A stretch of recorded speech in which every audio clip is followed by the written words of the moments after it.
Welcome to The Orbit. I'm Valtuem, and I talk all things sci-fi and fantasy. Thunderbolts brings back several D-list characters from Marvel's history, including Ghost. Who? Blackface. Huh? And most importantly, Taskmaster. She's the real star of the show.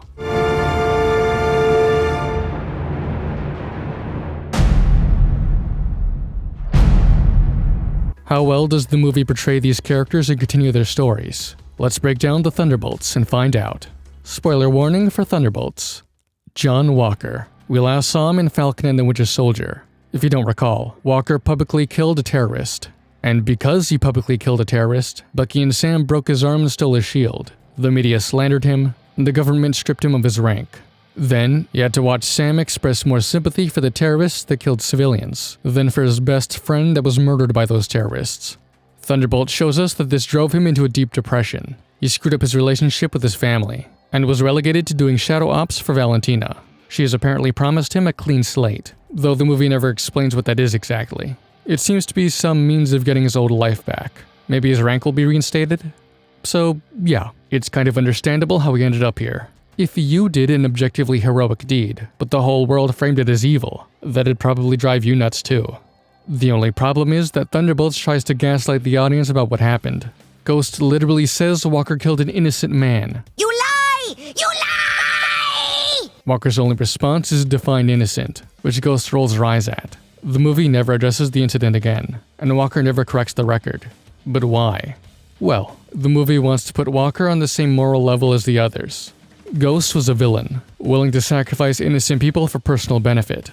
And Yelena was an indoctrinated, mind-controlled assassin, responsible for killing who knows how many innocent people. The movie desperately wants to drag Walker down to their level. It does so by dishonestly reframing what happened, and by having characters say things like, "We've all done bad things." The movie wants you to forget that Walker's just a straight-up good guy. When will the lies end? Thunderbolts portrays Walker as an idiot and a screw-up. The other characters are constantly mocking and degrading him. His decisions are typically shown to be wrong and idiotic. And while the movie does portray the others as losers and bad people, Walker receives this criticism much more often and severely, on top of being the constant butt of jokes. The problem with this is how it heavily contradicts his established character. The movie wants you to forget certain facts about Walker's history. John Walker, first person in American history to receive 3 Medals of Honor, and you tested off the charts in every measurable category: speed, endurance, intelligence. You ever jump on top of a grenade? Yeah, actually I have 4 times. Walker was established to be exceptionally heroic, intelligent, and effective. This is ignored, so the movie can prop up the other characters. Yelena, Ghost, and Bucky seem much more impressive by comparison. It's annoying and disingenuous. Despite this, the movie gets some things right with Walker. He's compassionate. When Yelena talks about her dark past, Walker says she was just a kid and didn't know any better. His instinct is to try and alleviate some of the guilt she feels. And he's still heroic. Despite their tenuous alliance, he risks his life to save the others multiple times. And it should go without saying that Walker saves innocent people. Walker has an interesting arc. Because of the events of Falcon and the Winter Soldier, he's become kind of an asshole. Before, he was very optimistic and quick to trust. But after what happened, he's become jaded, slow to trust, and suspicious of everyone. This development totally makes sense, given the betrayal he suffered. He puts up walls to keep from connecting with others. For instance, he's in denial about his lot in life, desperately clinging to the idea that he's still a respected soldier with a loving family. He's nothing like Yelena or Ghost. They're just cheap mercenaries. He's a decorated combat vet, with a loving wife and son. But over the course of the movie, these delusions break down, and he accepts reality. This allows him to open up to the others, to actually form real connections again, that he actually starts to rebuild his reputation and form bonds again. He's a real mixed bag. A lot of bullshit mixed in with some decent writing. Taskmaster. She gets shot in the head. Taskmaster. Ghost. Who are you? We haven't seen her since Ant-Man and the Wasp: Soldier. That's almost 10 years. Given that she's the character audiences know the least about, I expected her to get some substantial characterization. She doesn't.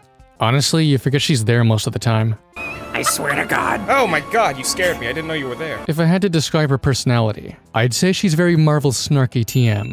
In terms of development, she feels guilty about killing Taskmaster. That's something. Bucky.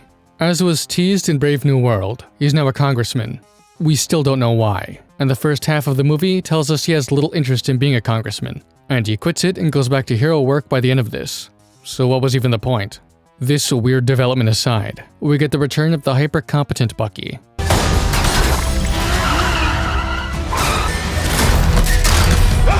Falcon and the Winter Soldier portrayed him as a dope. I got a vibranium arm. I can take them. There's 2 people.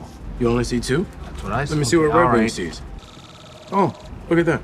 How many people you see now? 1, 2. Oh, here comes again. 4. Yeah. All right, let's go. No, wait. Shit. Here, he's still kind of a dope. When the others try to tell him about Sentry Project, he doesn't believe them. For some reason, a guy that can fly and has super strength is beyond his comprehension. And when they go to Avengers Tower to confront Valentina, his master plan is to just crash through the front door and fight everyone in their way. For someone that was an elite assassin for 70 years, he's a real bonehead, huh? I'm gonna be honest with you. I'm kind of retarded. The damage that Falcon and the Winter Soldier did to Bucky still lingers. Red Guardian. Alexei is used primarily as comic relief. Who is this old Santa? I'm Alexei Shostakov, the Red Guardian. What? But he's still got some meaningful stuff going on. He's miserable and longs for the glory days, when he received fame and fortune as a hero, when he had purpose, which is why he's so stoked about forming a hero team.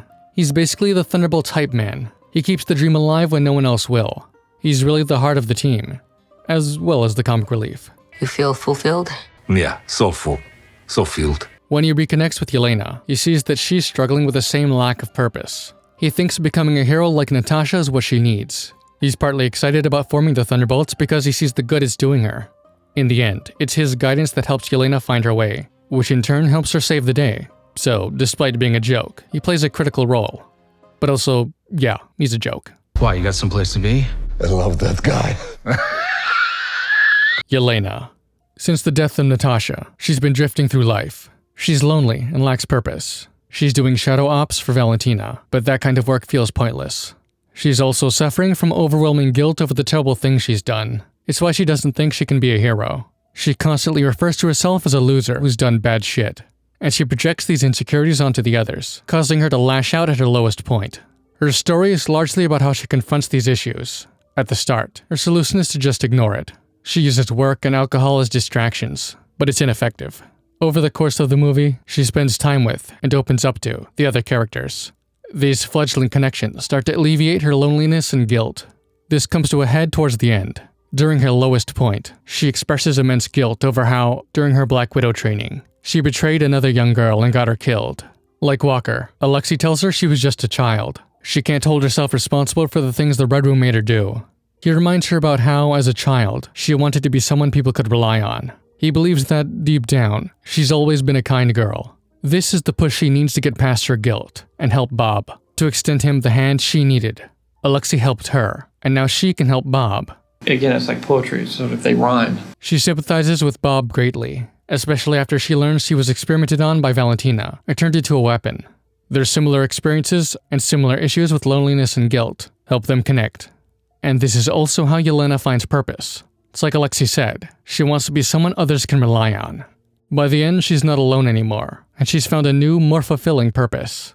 Thunderbolts is a real mixed bag in terms of characters. There are some interesting and meaningful arcs going on, but some characters have serious issues, and a bunch get almost nothing.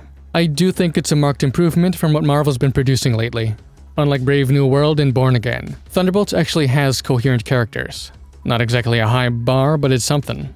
I actually wouldn't hate to see these guys again, which is high praise these days. Thanks for watching. Please subscribe for more videos in the same vein. If you're interested, I've got more videos on the MCU. I'll see you on the orbit.